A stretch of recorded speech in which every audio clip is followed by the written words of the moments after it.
Tuition के प्यार पर गइल भारी, ट्यूशन के प्यार पर गइल भारी।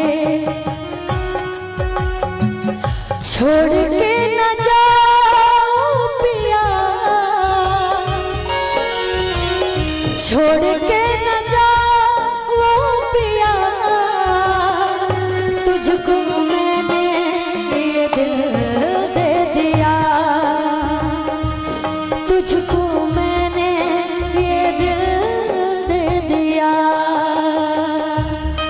ओ पिया पिया, ओ पिया पिया, तुझको मैंने ये दिल दे दिया, तुझको मैंने ये दिल दे दिया।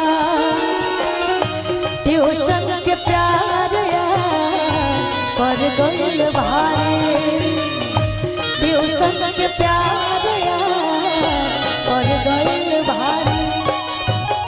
अच्छा, यहाँ पे जितने भी लोग हैं, किसको किसको ट्यूशन में प्यार हुआ है? हमको हुआ है भाई। किसको किसको ट्यूशन में प्यार हुआ है? हमको हाँ म्यूजिक ट्यूशन से। बिल्कुल बिल्कुल। इसमें से किसको किसको ट्यूशन में प्यार हुआ है? अरे खुशी हम बोलते हैं ना कि हमको हुआ है। छोटे बाबा मैं सुन ली हूँ, लेकिन मैं चाहती हूँ थोड़ा। सही में हुआ है, पूछ लो। सच में हुआ है? म्यूजिक ट्यूशन में प्यार हुआ है। अभी किसके मतलब ब्रेकअप हो गया कि अभी भी वो है? चल आजीवन चलेगा। आजीवन चलेगा। बहुत अच्छी बात, बहुत अच्छी बात। आजकल का प्यार ऐसा होता कहाँ है?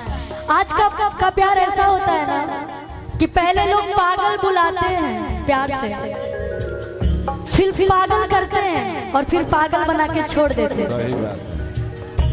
ट्यूशन के प्यार पर गइल भारी, ट्यूशन के प्यार पर गइल भारी। ए प्रीति वो कहली कि जोन भी हमने के याद रहल उ सब आज हम छोड़ के तारा लगे जाते हैं।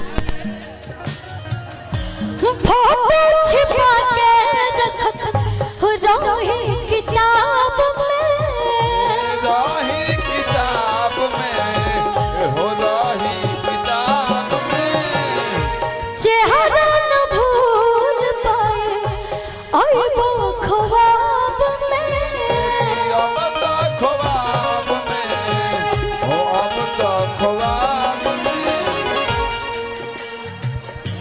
और जब अपना ही सिक्का खोटा हो तो दुनिया की क्या ही दोष दी जाए? सही बात है ना?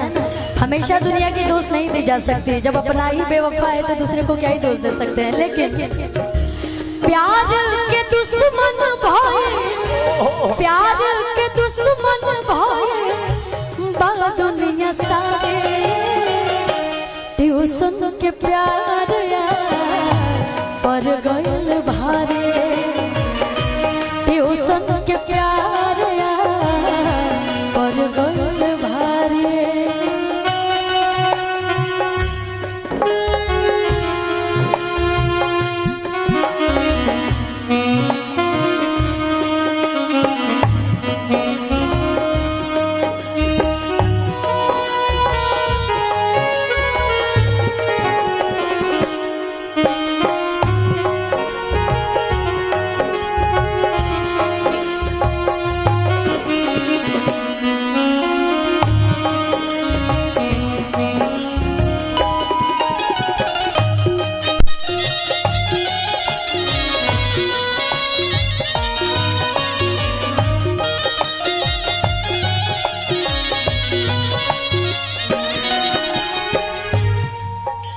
देखो